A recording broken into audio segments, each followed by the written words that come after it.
No one's going to see this video. No. Let's see.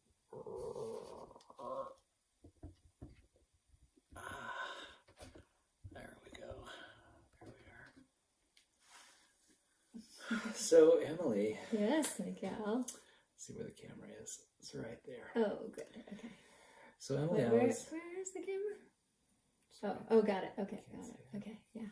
Yes, Miguel. Emily. Yes, Miguel. I've been thinking lately about global warming. Oh, I don't want to talk about okay. I've been thinking lately about us. Oh, there we go. Yes. What about us? Well, there are stories. Oh, yes, there are stories. There are stories. Yes. And sometimes I reminisce about them, and they just capture me. And I just want to express those stories. They're part of our history, our experience. I feel drawn to talk about them, maybe share them. Okay. For example, I find really compelling the story of how we met. Yeah, me too. How our first meeting happened. And it's so funny. You call it a meeting. Oh yeah. See, this is the whole thing. It's like Yeah. This was and it was so interesting because we started dating before we even kissed, and it was. I mean, the chemistry that we have is incredible, but we had such a bizarre coming together. I know. We met each other for the very first time at Alameda Park. Yes. I was helping my friend Kimmy Van Dyke teach beginning ukulele workshop, which I have done many, many years. And this is the first time that I met Miguel. I know. And immediately when I saw her from across the way, I was captivated by her. You were not. You were not captivated. I was. I had to talk to her. This is the first time I've heard that. That's the first time I told you.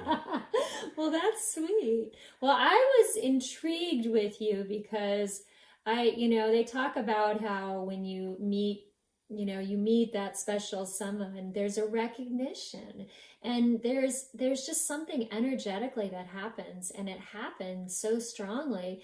But it was your piece about your familiarity with nonviolent communication, because that was something that I had worked with all my adult life, and was a tool, and I was really impressed. I'd never met a man who was versed in nonviolent communication. So, I mean, that was the thing that stuck with me more than anything, was that I think that's really all I remember I remember looking at your eyes and seeing a kind face and seeing an openness. But I think my dream I told you about, that I would know, I had this dream, I actually ended up writing a song about it, but that I would know the man that I was to be with, because his heart would be vibrating so strongly, and it would be this heart connection, and that was the energy that I felt with you. And it was funny because it was on the day that I was on Match. Well, we also met each other on Match.com because we had joined that, and reluctantly I joined it, but I had done a video that was a guided meditation to calling in your lover. And after I woke up from the guided meditation, the voice was, get on Match.com. Whoa. And pay for it. You heeded what the universe was saying. Yeah, and I had a horrible almost date that night after I met you. And what was funny is that I pretty much swore off guys after that, because I had some really doozy experiences. I never even met anybody in person, but I ran away from that date. And I just thought, you know what, I'm done. So on the day that I met you, I vowed I wasn't going to try anymore. Whoa. Yeah. So it was all in your court, even though you didn't know it. Wow. Well, I can remember the very first day we met, and what really took my attention was you offered to tune my ukulele. I felt really touched by that. I thought, wow, that was really nice. In fact, after that, I put the event, I had taken some photographs, I put it on Facebook, and I said specifically, oh, and here's Emily, our instructor, and she tuned my ukulele. I remember that. I was like, huh. It was very memorable for me. And we had a really short conversation. I think we only spoke during that time, that brief meeting, maybe twice, 2 brief small times we spoke. Yeah. And I remember some of the things that you talked about. You talked about something about your travels, and Yeah. you talked about, I think you might have mentioned your book and things like that. Anyway, Yeah. I was, I sort of walked away. It took a few hours. I walked away thinking, I think she might like me a little bit. It's so funny because I didn't like you. I know. wasn't in it. See, that was in my imagination. Clearly in my imagination. Why did you say that you think I might like you? Maybe you were the one who liked me. I think that was probably it. Yeah. Projection! I know, it was projection. And but I was kind of busy. I was planning a trip to my place where I graduated high school. In 2 weeks, I was going to go to Albuquerque, New Mexico. I was going to travel there for my high school reunion. And so I didn't necessarily have time to speak with anybody or to go on a date or anything at that time. So we sort of postponed our first date. Well, it wasn't there was anything romantic going on. There was nothing. So it wasn't like you were even going to ask me out. And I wasn't going to ask you out. No. So that's where the Match.com came back in, because we were both on Match.com. And so, and you found me and sent me a message saying that you don't know if I remembered you, but I was at the ukulele gathering, yes. And it was a really sweet message. And then we texted. I think it was starting with a text. And I remember that we figured out a time. You were swimming during your lunch break, which I was like, oh, that's cool, because I love to swim too. So that was fun. And then then we had, I think it was that weekend, because you went to the Marianne Williamson, we both went to the Marianne Williamson thing. That was when she was running for president, and you went to the before party and I went to the after party. Yeah. We sort of crossed ways. We did. We literally crossed ways, and I was with 2 of my girlfriends, and you were so formal. This is something that comes up over and over in our suit relationship. Jacket on, yeah, tie. and you were like shaking your hand, very formal, like. And my girlfriends were like, "Is that the guy you're going on a date with?" They're like, "It didn't seem like he even knew you. Like, he was very formal." So I had gotten out of a relationship with somebody who was not formal at all, so that was a real contrast for me. Yeah. So we didn't quite know each other. We didn't know each other, no. But it was kind of. But my girlfriends were kind of like, "Do you know him? Because it doesn't seem." And then you didn't make any connection with us seeing each other on Sunday, so they didn't have any idea. They're like, "Are you still going to see him on Sunday?" Like, we were all like in the dark about that. Yeah. So but it happened. Somehow we got together. It was after your dance tribe. You did the dance tribe on Sunday, and then we got together. We went for a beautiful walk on the bluffs. In fact, I was wearing this same dress. Wow. This exact same outfit. And we walked for hours on the beach. We walked and talked for hours. And it was pretty moving. It was really special. It was a long walk along the beach. And we were just getting to know each other, just exchanging information. And I think there was I think, at least for the first date, there was a kind of immediate recognition. I think we both figured out we were both left-handed. and we noticed a lot of other different similarities. Yeah. I remember we found a place to sit on the beach. Mm-hmm. And then I think Emily's leg fell asleep. So You she began to limp a little bit. Yes, you were so kind. I reached down to help her You out a little did. bit. Yeah, it was really sweet. It was really sweet. Yeah, and then we got tar all over our shoes, but Oh we my didn't gosh. know we had tar. We went to the beach hut. Is that what it's called? Beach hut? The one, Goleta Beach. I always get that one confused with the Goleta, Goleta yeah. Beach restaurant. Yeah, but it's the beach hut, I think. Mm. And we had this wonderful vegetarian paella because I found out you were vegetarian, and I'd never had vegetarian paella. It was so good. That was really yummy. And then we went over to Sprouts afterwards and looked on the bottom of our shoes, and we had tar all over our shoes. And you had a nice jacket that you lent me because it was cool by that time. That was a very memorable moment for me too. That was Emily really was feeling sweet. chilled. Yeah. And I was wearing this big old blue jacket, or maybe there was just a jacket in the car. No, it was blue. It was a blue. Yeah. I think it was in the car. I think you had an extra. Car, and I handed it to her. Yeah. And, you had an extra one. In fact, I have a distinct memory of her putting the jacket on and looking at the jacket. I loved it. I It was felt really so endearing. comforting. I know. It was really sweet. And then we bought some chocolate in Sprouts, which was not good, by the way. It was not good. And then, and then we came home and we talked. We talked some more. Yeah. We have this banter, this back and forth banter that we really enjoy. We're both really responsive in our conversation, and that really clued us in that something special was going on here. Yeah. And the only touch, beside him helping me when my leg fell asleep, the only touch we had during that night was, I remember you took my hand and you kissed it. You kissed my hand. Mm-hmm. Yeah. And you said something about taking it slow. And healthy. And something about healthy, which... It wasn't a complete thought.